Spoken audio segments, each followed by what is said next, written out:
Micah Parsons did, in effect, throw his quarterback under the bus when he lists the top quarterbacks in the league and didn't bring up Dak's name. So on LT, here's comparisons to Parsons. You're comparing him to me, and his team never does anything in the postseason, and he does podcasts. There have been various points where his commentary has undermined some of the things that people in that organization in authoritarian positions have had to say in terms of the overall messaging. Ooh, the controversy. Micah Parsons took to social media yesterday to gauge reaction to his podcast, writing, LOL. I wonder, do people hate my podcast because it's actually good?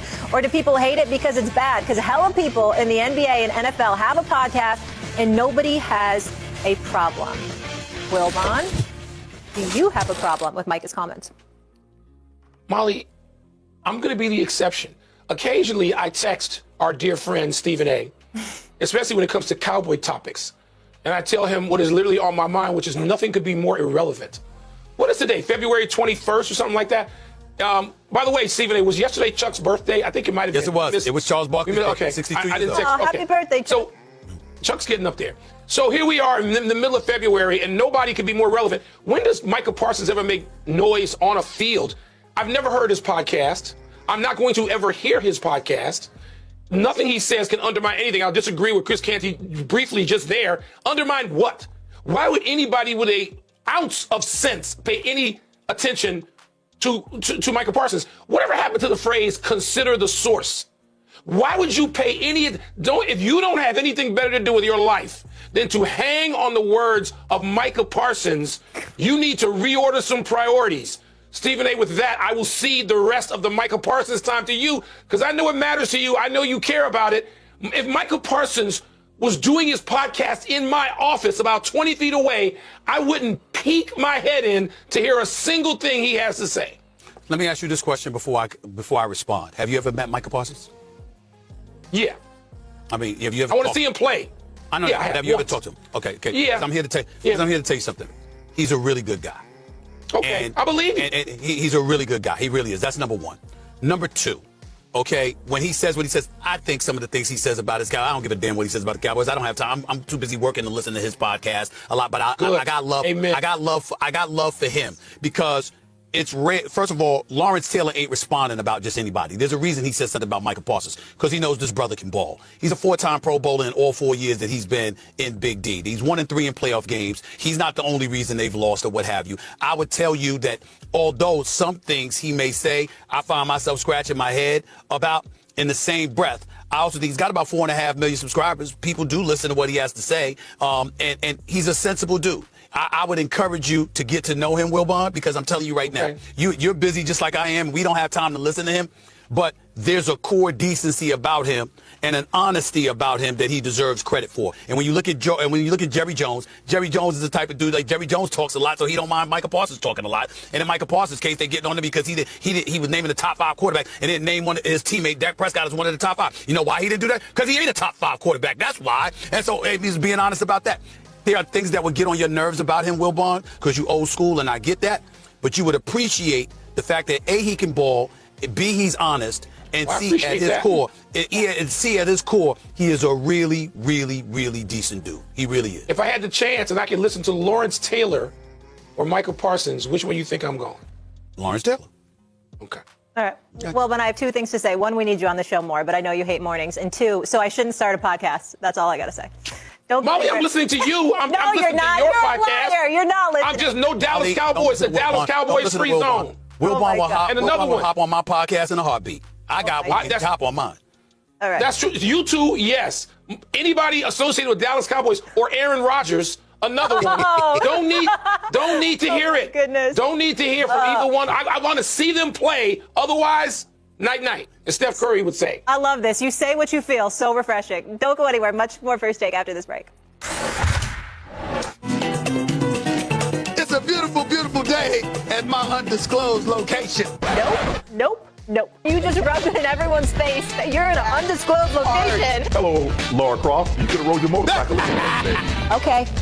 Slightly impressive. That boy bang. I'm a better athlete than Steve. Why don't you get rid of your belly first before you start talking about my athleticism? Let me know it's my turn. to you.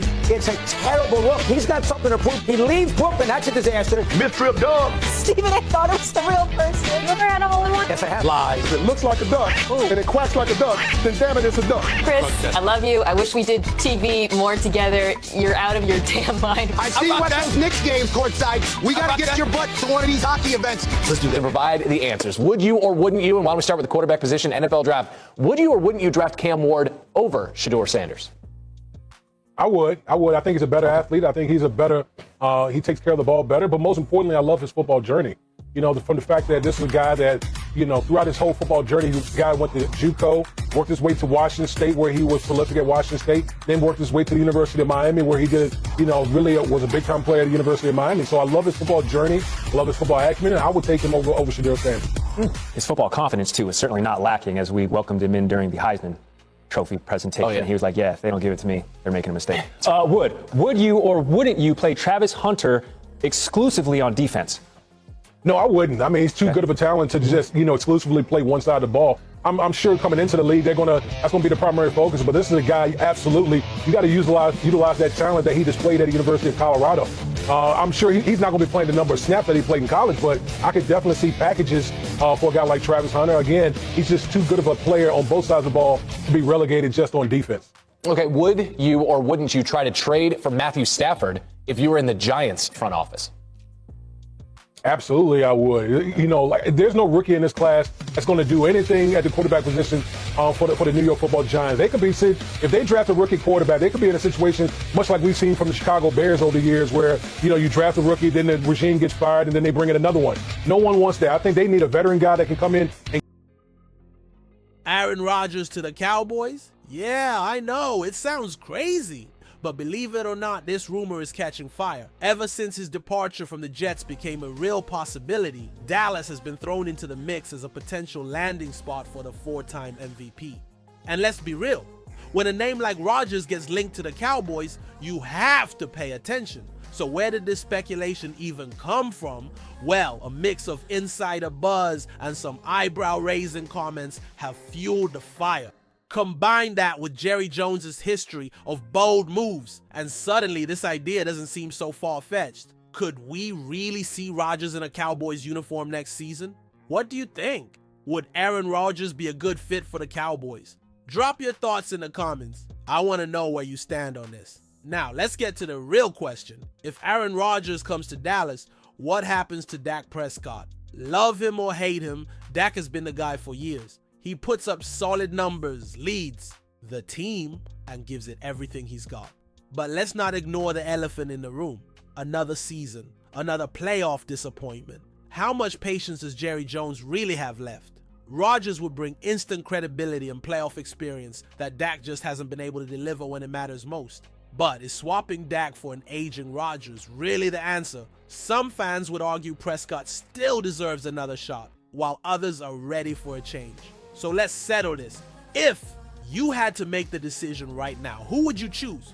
Vote in the comments. Larash, figure Dak if you believe in Prescott, or Yuji Ovembem Rodgers if you're ready for Rodgers to take over. If there's one thing we know about Jerry Jones, it's that he loves making headlines. He's never been afraid to take risks, whether it was bringing in Deion Sanders back in the day or trading up to draft players he believed in. But would he really go all in on Aaron Rodgers?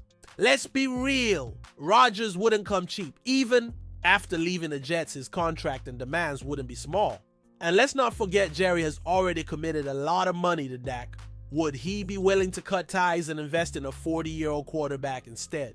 At the same time, Jerry has always wanted a big move that could bring another Super Bowl to Dallas.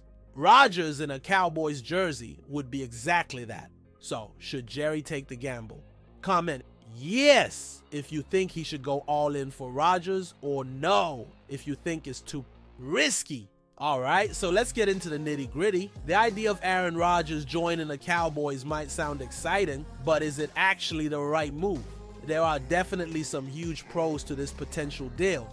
Rodgers is a Super Bowl champion, a 4-time MVP, and undoubtedly one of the most skilled quarterbacks to ever play the game. His experience could be exactly what Dallas needs to make a serious playoff push.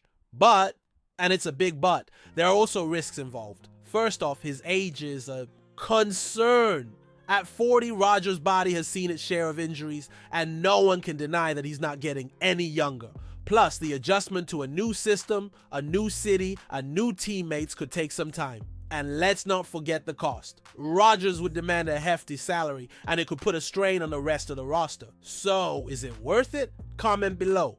Yes, if you think Rodgers is worth a gamble, or no, if you think the risks outweigh the rewards. Now, the big question, could this actually happen? Aaron Rodgers joining the Dallas Cowboys is one of those rumors that sounds too good to be true.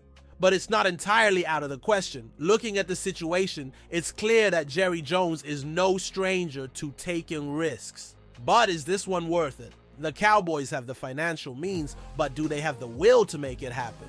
Realistically, we know the risk here. Rodgers' age and injury history could be a deal breaker. But with the right protection and leadership, he could still be a difference maker for Dallas. This would definitely shake up the NFC and make the Cowboys a contender, but whether it actually materializes, that's the million-dollar question. So what do you think? If this rumor becomes reality, do the Cowboys become Super Bowl favorites? Let us know in the comments below, yes or no.